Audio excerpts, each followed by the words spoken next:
Mesdames, Messieurs, chers amis, ce soir, c'est un peu particulier, je ferai ma dernière intervention publique. À cette occasion, je voudrais remercier toutes celles et tous ceux qui m'ont suivi dans le grand combat pour la paix depuis plus de 26 ans.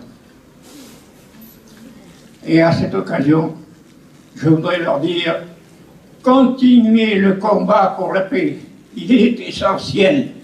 1936, c'était hier, j'avais 1 an. Ce fut une vraie révolution. D'abord, par le grand rassemblement des forces vives de la nation, rassemblement dans la rue, non prévu par les responsables politiques, mais désiré ardemment par le peuple. Exemple peut-être à suivre. Ensuite, parce que des millions de salariés retrouvèrent la dignité et leur fierté, mais aussi que des milliers de Français découvrirent les congés payés avec les vacances à la mer ou ailleurs et la culture obtenue avec des slogans simples: du pain, liberté et la paix. Malheureusement, sous les assauts conjugués du fascisme et du capitalisme, en particulier du complexe militaro-industriel, le Front populaire sombra. Mais aussi, il faut bien le dire, à cause des atermoiements des gouvernants et de la majorité, dont certains, par lâcheté, votèrent les pleins pouvoirs à Pétain. Exemple à ne pas suivre. La France connut alors la guerre, Pétain et la faim, FAIM, avec en prime l'humiliation de l'occupation et la douleur. C'est pour rappeler ces jours heureux de 1936 que le mouvement de la paix vous offre cette soirée préparée par les amis de Louise, qui sont aussi les nôtres. Donc, place au spectacle. Qu'on ne vienne pas nous chanter des airs de berceuse. Tout un peuple est désormais en marche vers un magnifique destin. Dans l'atmosphère de victoire, de confiance et de discipline qui s'étend sur tout le pays, oui, tout est possible aux audacieux. On ne freinera pas, on ne trahira pas la poussée invincible du Front populaire de combat. Ce qu'ils appellent, du fond de leur conscience collective, tous ces millions et millions d'hommes et de femmes, c'est une transformation radicale et à brève échéance de la vie politique et économique. Les masses sont bien plus avancées qu'on ne l'imagine. Elles ne s'embarrassent pas de considérations doctrinales compliquées, mais d'un instinct sûr, elles demandent beaucoup. Nous sommes à une heure qui ne repassera sans doute pas de sitôt au cadran de l'histoire. Aussi, puisque tout est possible, droit devant nous. En avant, camarades!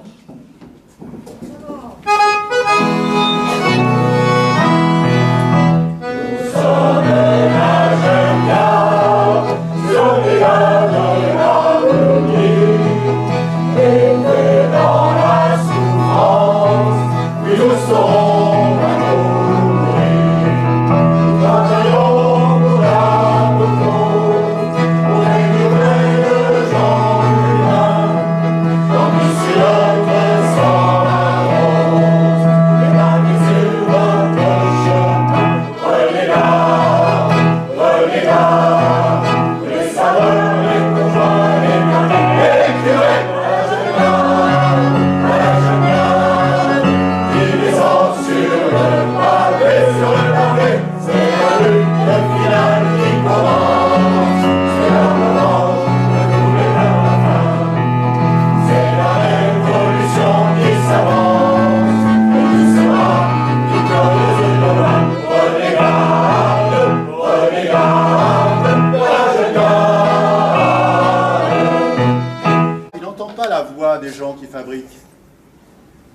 Il n'entend pas la voix des ouvriers.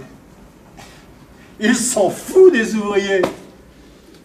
Un ouvrier, c'est comme un vieux pneu. Quand il y en a un qui crève, on n'entend même pas crever. Il n'entend pas les ouvriers. Il s'en fout des ouvriers. Oh, pourtant, au casino, il entend bien la voix du croupier. Monsieur Citroën, 1 million. 1 million. Et s'il gagne, c'est tant mieux, c'est gagné. S'il perd, ce n'est pas lui qui perd, ce sont ses ouvriers. C'est toujours ceux qui fabriquent qui sont fabriqués. Et le voilà qui se promène à Deauville. Le voilà à Cannes qui sort du casino. Le voilà à Nice sur la promenade des Anglais qui fait le beau avec un petit veston clair. Il se promène et il prend l'air. À Paris aussi, il prend l'air. Il prend l'air des ouvriers. Il leur prend l'air, il leur prend le temps, il leur prend leur vie. Et quand il y en a un qui crache ses poumons dans l'atelier, ses poumons abîmés par le sable et les acides, il lui refuse une bouteille de lait. Qu'est-ce que ça peut bien lui foutre, une bouteille de lait? Il n'est pas laitier, il est Citroën. Il a son nom sur la tour. Il a des colonels, c'est l'heure des colonels. Gratte-papier, garde-chiourme, espion. Des journalistes mangent dans sa main. Le préfet de police robe sur son paillasson. Bénéfice net, millions, millions.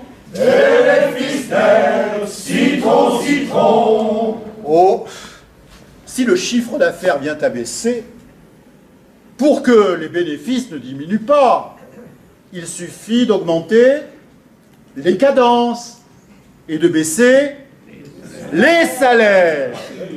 Ben oui. Baisser les salaires. Oui, mais ceux qu'on a trop longtemps tondus en caniche, ceux-là gardent une mâchoire de loup pour se défendre, pour mordre, pour attaquer, pour faire la grève. Vive la grève!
syndicalo-grévistes à Paris. 20 000 des 30 000 ouvriers de Renault en grève. Renault ferme ses portes. Nous sommes le 1er mai 1936. 3 mai.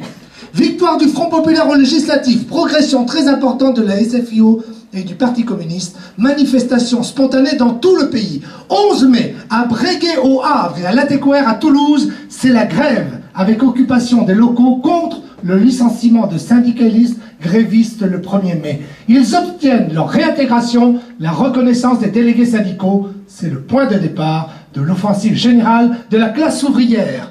Grève générale pour le relèvement des salaires, les congés, les contrats collectifs, les délégués syndicaux, les ouvriers occupent et contrôlent les usines. C'est une première. Première offensive générale de cette ampleur en France. Preuve que les ouvriers peuvent se rendre maîtres des usines et faire trembler la classe patronale. Mais les salariés devront sans cesse préserver leurs acquis ensuite. 36, c'est 1223 conventions collectives conclues en 36, 3064 en 37. Augmentation des salaires de 15 à 22%, 2 semaines de congés payés, les délégués ouvriers, les 40 heures hebdomadaires. Et aujourd'hui, c'était 36. Année de toutes les guerres, année de tous les maux. C'était 36, année des grandes conquêtes, des rêves à gogo.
Bandiera rossa deve trionfare.